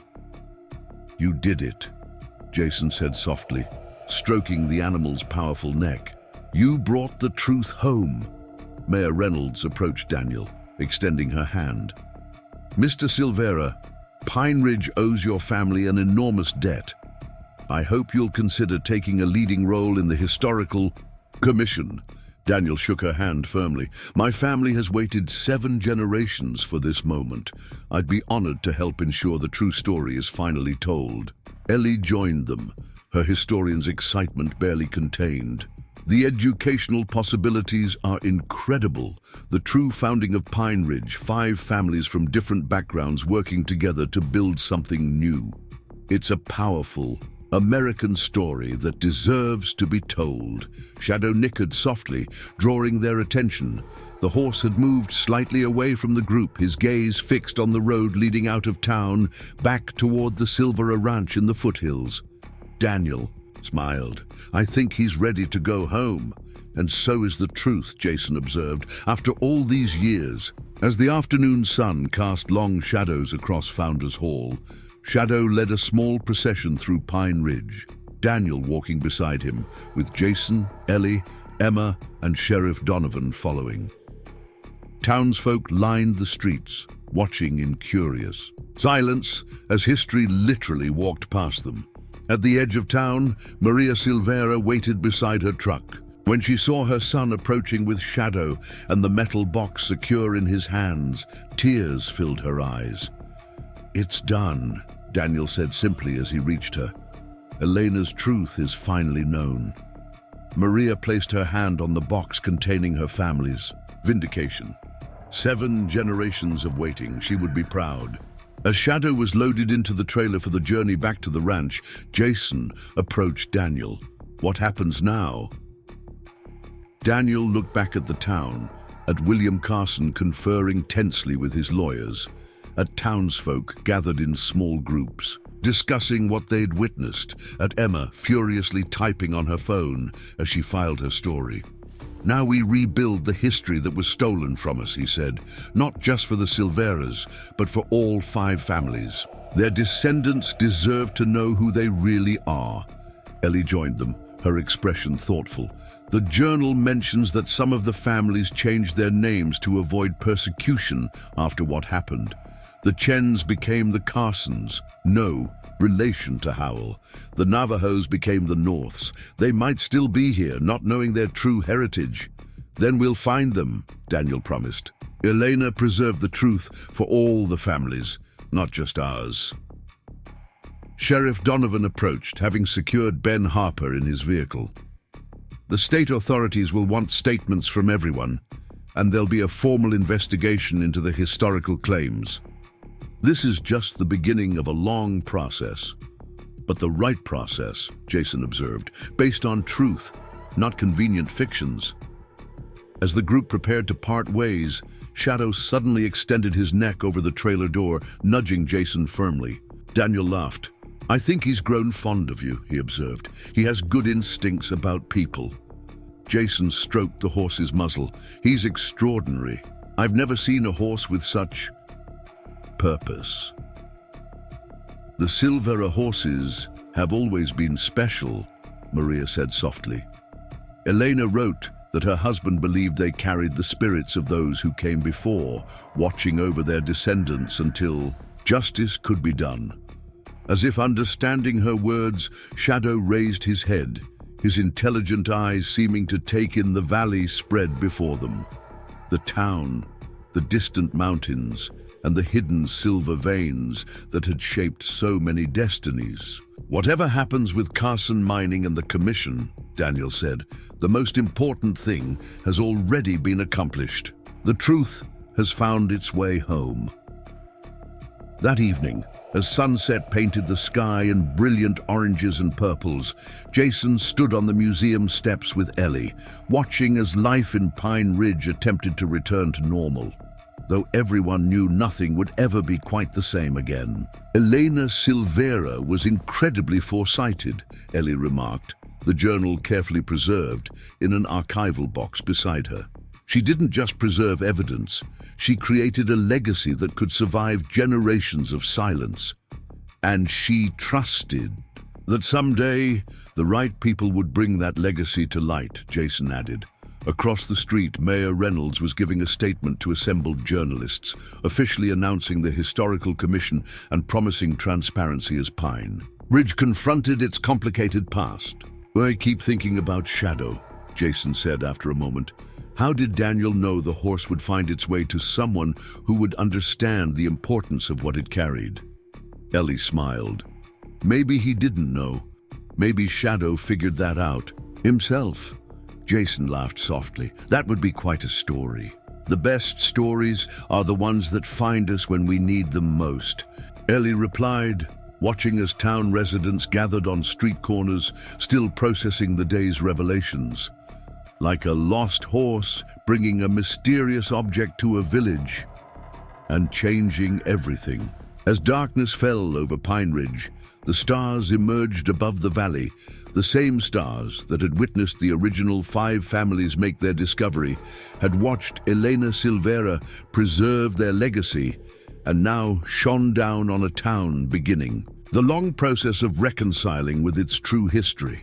The truth, nearly buried for 7 generations, had finally come home, carried by a horse with a star on its chest and the courage of those willing to listen to history's whispers. At the Silvera Ranch, Shadow stood at the fence line, gazing down at the twinkling lights of Pine Ridge. Daniel joined him, resting a hand on the horse's strong neck. "Thank you," he said simply. The horse nickered softly in response, as if to say that some journeys, no matter how long delayed, were always destined to reach their proper destination. As dawn broke over Pine Ridge 1 year later, the town had transformed in ways both visible and invisible. The newly established Pine Ridge Historical Center, formerly the Heritage Museum, now featured a permanent exhibition called The 5 Families, Our True Founders. Glass cases displayed the original documents, photographs, and artifacts that Shadow had carried to town that fateful day, including Carson Howell's confession. But the most striking change stood in the town square, where once a statue of Carson Howell had dominated the space. A new monument had been erected, 5 figures standing shoulder to shoulder, their faces reflecting the diverse heritage of Pine Ridge's true founders. Beneath them, a plaque told their story in unflinching detail, acknowledging both the injustice of the past and the community's commitment to a more honest future. The legal battles had been complex, but ultimately productive. Carson Mining still operated in the region, but under a restructured arrangement that included profit sharing with the descendants of the original 5 families. William Carson had retired shortly after the revelations, citing a desire to spend time with family, though most suspected he couldn't bear to face the dismantling of his family's carefully constructed mythology. On this particular morning, a small crowd gathered for an intimate ceremony. Daniel Silvera stood beside his mother Maria, both dressed in formal attire that honored their heritage. Nearby, Jason Adams watched with quiet satisfaction, Ellie Parker at his side. Their friendship had deepened into something more over the months of working together on the Historical Commission. "I never expected to see this day," Maria whispered to her son, emotion evident in her voice. The reason for the gathering was approaching from the edge of the square. Shadow, groomed to a gleaming black and white, being led by Emma Rodriguez. The reporter had written a book about the events that had shaken Pine Ridge, bringing national attention to the story of the 5 families and their long-denied justice. Behind them walked 3 families who had been located through genealogical research, descendants of the Chens, Kowalskis and Norths, formerly Navajos. The Greens remained undiscovered, though the search continued. Each family had reacted differently to learning their true ancestry, but all had embraced the connection to Pine Ridge's authentic past. Mayor Reynolds stepped forward as the group assembled around the monument. 1 year ago, our understanding of Pine Ridge's history was fundamentally changed by the arrival of a horse carrying a metal box. Today, we honor not just the 5 founding families, but the extraordinary animal that helped bring their truth to light. Sheriff Donovan, standing nearby with his hat respectfully removed, caught Jason's eye and nodded solemnly. The two had formed an unlikely friendship during the tumultuous events that followed Shadow's arrival. By unanimous vote of the town council, the mayor continued, Shadow has been officially designated as Pine Ridge's honorary historical ambassador. She unveiled a small bronze plaque that would be installed at the historical center, featuring a perfect likeness of the paint horse with the star on his chest. Dr. Collins, who had been instrumental in the authentication process and now served as director of the historical center, stepped forward. Shadow's journey reminds us that history is never truly lost. It simply waits for the right moment to resurface. As if understanding the significance of the ceremony, Shadow stood tall, his intelligent eyes taking in the gathered crowd. When Daniel approached with a special halter made for the occasion, the horse lowered his head cooperatively, accepting the honorary decoration with dignified grace. My great-great-great-grandmother Elena wrote in her journal that truth has a way of finding its path home. Daniel addressed the gathering. She believed that justice might skip generations, but would never be permanently denied. Shadow carried that belief across time to us. After the ceremony, as townspeople dispersed to a community celebration, in the park, Jason found himself alone with Shadow for a moment. The horse bumped his shoulder gently, a gesture that had become familiar over the months. You know, I still wonder sometimes, Jason said quietly, stroking the animal's strong neck. How did you know where to go? Who to trust? Shadow simply gazed at him with those intelligent eyes that seemed to hold secrets from another time. Ellie approached, slipping her hand into Jason's. Some mysteries are meant to remain exactly that, mysteries. From across the square, Daniel called to Shadow, who perked his ears attentively. With a final gentle nudge to Jason, the horse trotted over to join his owner.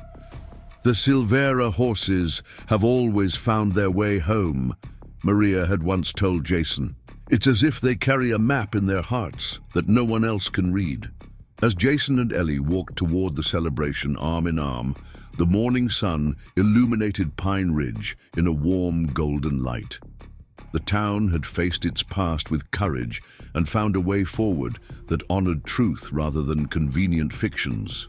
And at the center of it all stood a paint horse with a star on his chest, a living bridge between past and present, between injustice and redemption. Shadow had carried more than documents to Pine Ridge. He had delivered the possibility of healing, wounds that had festered for generations. As the community gathered to celebrate their renewed understanding of who they were and where they had come from, Shadow stood watchfully at Daniel's side. His mission complete, his place in history secured, the remarkable horse had become a living symbol of Pine Ridge's commitment to truth. Some in town swore that on certain evenings, when the light was just right, they could see Shadow standing on the ridge overlooking the valley, silhouetted against the sunset, exactly like the horse in the faded photograph of Miguel Silvera's prized stallion. A guardian of memory, ensuring that what was once lost would never be forgotten again. The mystery of the lost horse and the box it carried had been solved, but the story it had unleashed would continue to unfold for generations to come, a testament to the enduring power of truth and the unexpected ways it finds its path home, carried forward by those determined to see justice done, no matter how long the journey. The changing seasons had swept through Pine Ridge 5 times since Shadow's fateful arrival with the metal box that changed everything. The town that had once defined itself by Carson Mining's legacy now embraced a richer, more complex identity, centered on the 5 founding families whose stories had nearly been erased from history. On this bright autumn morning, golden leaves swirled across the town square as residents gathered for a special unveiling. The historical walking trail, connecting the restored original mine shaft to Founders Hall, was complete, marking the culmination of years of collaborative work between the town, historians, and descendants of the 5 families. Daniel Silvera, now serving as Pine Ridge's Cultural Heritage Director, stood near the podium, his mother Maria beside him. At 41, Daniel carried himself with the quiet dignity that had guided him through countless negotiations, legal battles, and historical discoveries. The past 5 years had etched fine lines around his eyes, but they were the marks of purpose fulfilled rather than hardship endured. "Ready?" Ellie Adams asked, approaching with a clipboard in hand. The former high school teacher had married Jason 3 years earlier, and together they had transformed the historical center into a nationally recognized museum that drew visitors from across the country. Daniel nodded, smiling as he caught sight of a familiar figure at the edge of the square. Shadow, now 20 years old, but still regal despite his graying muzzle, stood calmly beside Jason. The veterinarian had become the horse's unofficial caretaker whenever Shadow visited town from the Silvera ranch. "Our guest of honor has arrived," Daniel observed. The crowd parted respectfully as Jason led Shadow toward the gathering. Children reached out to touch the legendary horse's flank as he passed, their parents telling them in hushed tones, "That's Shadow, the horse who brought our town's true story home." Mayor Collins, formerly Dr. Collins, stepped to the microphone, her academic background having proven perfect for guiding Pine Ridge through its historical reconciliation. Today marks the completion of the Founders Trail, connecting the physical places where our town's true origin story unfolded. But more importantly, it connects us to a history that was nearly lost. A history preserved through extraordinary determination across 7 generations. The audience applauded as she continued, "None of this would have been possible without the courage of the Silvera family, the dedication of our historical commission, and the cooperation of Carson Mining's new leadership." She nodded toward a young woman in the front row, Rebecca Carson, great-granddaughter of William Carson, who had taken over the company 3 years ago with a commitment to transparency and reconciliation. "But there's one more individual we must acknowledge," Mayor Collins said, her voice warming, "one who carried our history back to us when it seemed lost forever." On cue, a small group of children from Pine Ridge Elementary approached Shadow, carrying a garland of autumn flowers. With Jason's guidance, they carefully placed it around the horse's neck. Shadow stood perfectly still, his intelligent eyes taking in the ceremony with what many would later swear was understanding. 5 years ago, Shadow brought us truth. Today, we honor his contribution to our community's healing, the mayor announced, unveiling a life-sized bronze statue of the paint horse, its star marking prominently featured, positioned at the trailhead.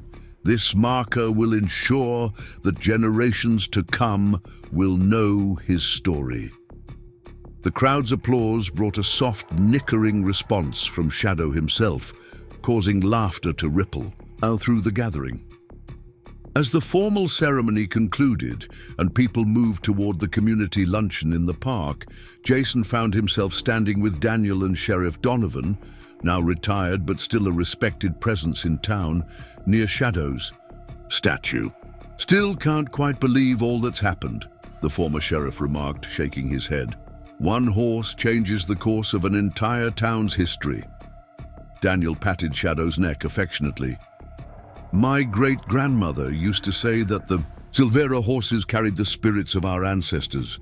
I never quite understood what she meant until Shadow showed up in Pine Ridge that morning." The three men fell silent, remembering the dramatic events that had unfolded, the confrontation with Ben Harper, currently serving year 3 of a 5-year sentence for assault and obstruction of justice. The tense standoff with William Carson, the discovery of the hidden vault with its century-old evidence. "The documentary crew arrives next week," Jason mentioned, changing the subject. "National Geographic wants to film Shadow for their extraordinary animal series." Daniel smiled. "He'll enjoy the attention. Always did have a sense for the dramatic." "Sunny?" As if understanding the conversation, Shadow raised his head slightly, his ears perked forward. His gaze drifted toward the mountains, where the Silvera Ranch continued to raise paint horses with the distinctive star marking, though none had shown Shadow's remarkable intelligence and purpose. "They found the Green family descendants, no," Sheriff Donovan said quietly, "living in Oregon all this time with no idea about their connection to Pine Ridge. They're coming for the Heritage Festival next month. That completes the circle," Daniel noted with satisfaction. All 5 founding families represented again in Pine Ridge after nearly 150 years. The community celebration continued into the afternoon, with historical reenactments and exhibitions highlighting the diverse contributions of the 5 founding families. The Chen descendants demonstrated traditional mining techniques from 1870s China. The Kowalski family shared crafts from their Polish heritage. The Navajo North family performed traditional songs. The Silveras and the newly discovered Greens collaborated on storytelling sessions that integrated their shared history. As evening approached, Daniel prepared to take Shadow back to the ranch. The horse had been the guest of honor long enough, and the elderly animal deserved his rest. As they reached the trailer, Emma Rodriguez approached, digital recorder in hand. The journalist had won a Pulitzer for her book about Pine Ridge's historical reckoning, and now produced a popular history podcast. "One last question before you go," she said. "It's been 5 years since Shadow brought those documents to town. Looking back now, what do you think was the most significant change that resulted?" Daniel considered the question thoughtfully, one hand resting on Shadow's. "Blank. It's not the legal settlements, though those were important. It's not even the historical corrections, though those were necessary. I think the most significant change was in how this town understands itself, its identity." He gazed across the square where the 5 family monuments stood illuminated in the fading light. Pine Ridge used to think of itself as a town built by one man's vision. Now we understand that we were built by a community of diverse families working together, immigrants, indigenous people, and European settlers collaborating as equals until that partnership was betrayed. Emma nodded, recording his words. "A more complicated history, but a truer one." "Truth is always complicated," Daniel agreed, "but denying it doesn't make it disappear. It just waits to be rediscovered." As Emma thanked him and walked away, Jason approached to help load Shadow into the trailer. "He seems more alert today than I've seen him in months," Jason observed, veterinary instincts never quite off duty. "The ceremony must have energized him." Daniel smiled as Shadow entered the trailer without hesitation, turning to face outward as he always preferred. "I think he knows his mission is complete. The truth is home, the families are reconnected, and Pine Ridge has embraced its authentic story." As the sun set behind the mountains, casting long shadows across the town square, Daniel drove slowly through Pine Ridge, with Shadow securely in the trailer behind him. Residents waved as they passed, many making the distinctive gesture of touching their chest in the area where a star would be, a tribute to Shadow that had spontaneously emerged in town over the years. At the Silvera Ranch, Maria waited on the porch, a lantern glowing beside her in the gathering darkness. Though now in her 70s, she stood straight and proud, a living link to the generations of Silveras who had preserved Elena's truth through decades of silence and waiting. Together, mother and son settled Shadow in his special paddock near the house. The elderly horse moved with the dignity of one who knows his worth, accepting an apple from Maria's hand with gentle lips. "Good job today, old friend," Daniel murmured, running a hand along Shadow's star-marked chest. Elena would be proud. As Daniel and Maria walked back to the house, Shadow remained at the fence line, gazing down at the lights of Pine Ridge twinkling in the valley below. For a moment, in the blue twilight, his silhouette matched perfectly with the faded photograph of Spirit, Elena's husband's stallion, that hung in the ranch house, a continuity of purpose across generations. The metal box that had changed everything now rested in a climate-controlled display at the historical center, but its contents had spread far beyond the physical documents it once contained. The truth of Pine Ridge's founding had permeated the community's consciousness, reshaping its understanding of itself and its future. And at the center of this transformation stood a paint horse with a star on his chest, the unlikely messenger who had carried historic justice across time, fulfilling a promise made 7 generations before. Shadow had delivered more than documents to Pine Ridge. He had delivered redemption, reconciliation, and the profound understanding that truth, no matter how deeply buried, will always find its way home. As stars appeared in the clear Montana sky, Shadow nickered softly into the evening breeze, a sound of completion and contentment.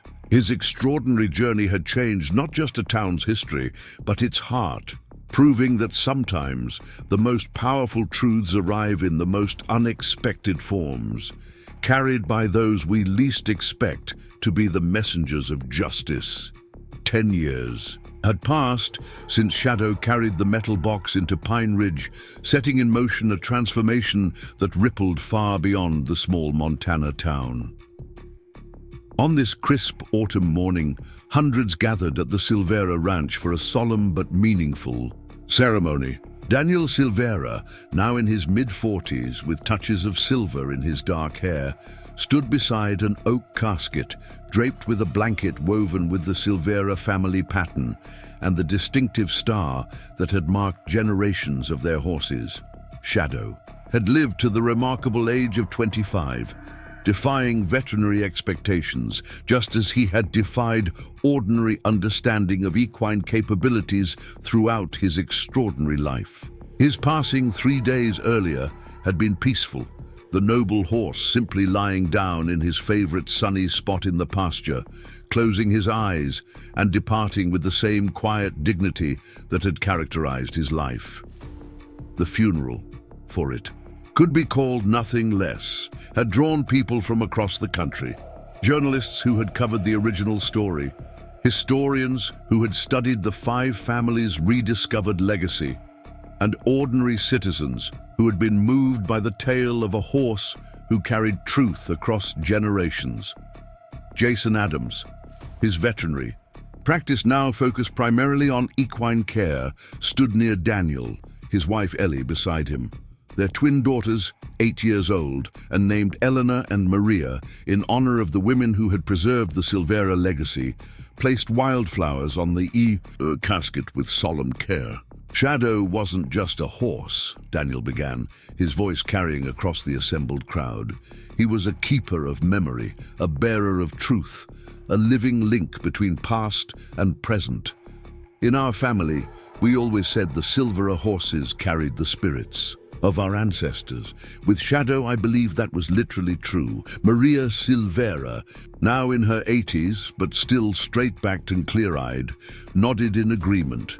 She sat in a place of honor near the casket, the journal of Elena Silvera carefully preserved in an archival box on her lap. A physical connection between the generations of women who had protected their family's truth. 10 years ago, Shadow changed not just Pine Ridge, but our understanding of how history can survive even the most determined efforts to erase it. Daniel continued. He reminded us that truth has patience, that it can wait 7 generations, if necessary, until the moment is right for justice to emerge. Former Sheriff Donovan, his hair now entirely white, dabbed at his eyes unashamedly. Beside him stood Emma Rodriguez, who had won her 2nd Pulitzer for her comprehensive history of the 5 families and how their rediscovery had sparked similar reckonings in towns across the American West.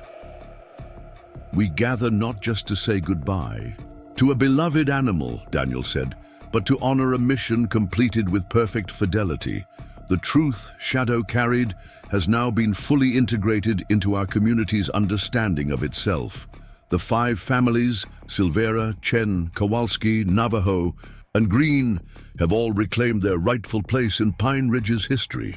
Rebecca Carson, now entering her 8th year as CEO of Carson Mining Corporation, stepped forward to place a silver medallion on the casket, a symbol of the company's formal acknowledgement of its fraudulent beginnings and its commitment to reconciliation. Under her leadership, the company had established substantial educational and cultural foundations, benefiting descendants of the 5 families, while maintaining its status as the region's largest employer. Shadow's legacy extends beyond historical correction, Daniel continued. It reminds us that messenger and message can be equally important, that how truth returns to us matters as much as the truth itself. As if responding to his words, a soft nickering sound came from the nearby pasture. Heads turned to see a young paint horse standing at the fence line, its coat gleaming in the autumn sunlight. Most striking was the perfect star-shaped marking on its chest. Shadow's direct descendant, born just months before the legendary horse's passing. Spirit, Daniel identified the young stallion, named after Elena's husband's original horse. Shadow's bloodline continues, just as our family's commitment to preserving truth continues. As the ceremony concluded, the casket was lowered into a grave positioned on a gentle slope overlooking Pine Ridge in the distance. A granite marker, carved by artisans from all 5 founding families, would eventually mark the spot, preserving Shadow's story for generations to come. The gathered mourners gradually dispersed toward the reception area, where displays chronicled Shadow's impact on Pine Ridge and beyond. The shadow effect, as historians had termed it, had inspired dozens of communities across the country to re-examine their foundational histories, seeking the diverse contributions that official narratives had often erased. Jason remained by the gravesite after most had departed, remembering the morning 10 years earlier when Thomas Wilson had called about a strange horse on his property. How could anyone have imagined what would follow from that seemingly ordinary event? Penny for your thoughts, Dr. Adams. Emma Rodriguez approached, digital recorder habitually in hand even at a funeral. Jason smiled sadly. I was just thinking about all that's changed because of one horse's determination to complete his mission. Emma nodded. The Pine Ridge story, as we journalists call it, has become a cultural touchstone, a reminder that historical justice may be delayed but is never ultimately denied if someone cares enough to preserve the truth. That's what amazes me still, Jason admitted. Not just that Elena hid those documents or that the Silvera family maintained their oral history for generations, but that Shadow somehow understood the importance of what he carried. He wasn't just trained to go to town, he actively protected those documents, chose who to approach, defended them when threatened. Some mysteries aren't meant to be fully explained, Emma suggested. Sometimes the best we can do is acknowledge them with appropriate wonder. As afternoon shadows lengthened across the ranch, a small group gathered in the Silvera living room. Daniel and Maria, Jason and Ellie, former Sheriff Donovan, Mayor Collins, and representatives from each of the five families. They had shared this private ritual annually since the document's discovery, reading passages from Elena's journal and adding new chapters to what had become known as the continuing chronicle of Pine Ridge. Maria, as the eldest, always began the reading. Her voice, still strong despite her years, brought Elena's words to life. I write these words knowing they may lie hidden for generations, but truth has patience that falsehood lacks. Someday, when the time is right, our story will emerge like a seed that has waited through winter for the proper season to bloom. As twilight settled over the ranch, Daniel walked alone to the pasture, where young Spirit stood watching him with intelligent eyes that seemed eerily familiar. The horse approached without hesitation, lowering his head to accept Daniel's touch. You have big hoofprints to fill, Daniel told the young stallion softly, but I have a feeling you're up to the task. Spirit nickered softly, bumping Daniel's chest with his muzzle in a gesture so reminiscent of Shadow that Daniel felt his throat tighten with emotion. Back in Pine Ridge, lights illuminated the five-family monument in the town square and the bronze statue of Shadow at the trailhead. School children still left apples there on special occasions, and visitors often touched the star on the statues, chest for luck or in respect. The town that had once defined itself solely through Carson Mining's narrative had evolved into a community that embraced its complex origins, acknowledging both the pain of historical erasure and the triumph of truth's eventual emergence. At the Pine Ridge Historical Center, a special exhibition called The Shadow Effect, When Truth Finds Its Way Home, had become its most popular attraction.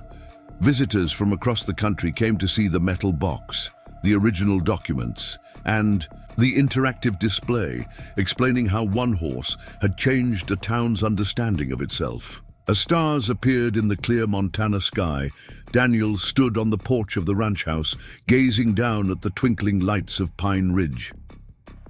In the pasture, Spirit raised his head, as if sensing something beyond human perception, his star-marked chest gleaming faintly in the gathering darkness. Truth finds its messengers, Elena had written in her final journal entry, and sometimes they come with 4 legs instead of 2, carrying the past toward a future where justice awaits. Shadow was gone, but his legacy remained in the reconciled. In town below, in the young stallion watching the night sky, and in a story that would be told for generations to come. A story of patience across centuries, of justice delayed but not denied, and of a remarkable horse who carried truth home when its time had finally come. In Pine Ridge and beyond, Shadow's journey had become more than history. It had become legend. Not the kind built on convenient fictions that serve the powerful, but the rare and precious kind built on truth so compelling that it transforms all who encounter it, leaving them forever changed by the understanding that sometimes the most extraordinary messengers of justice are those we least expect to deliver it.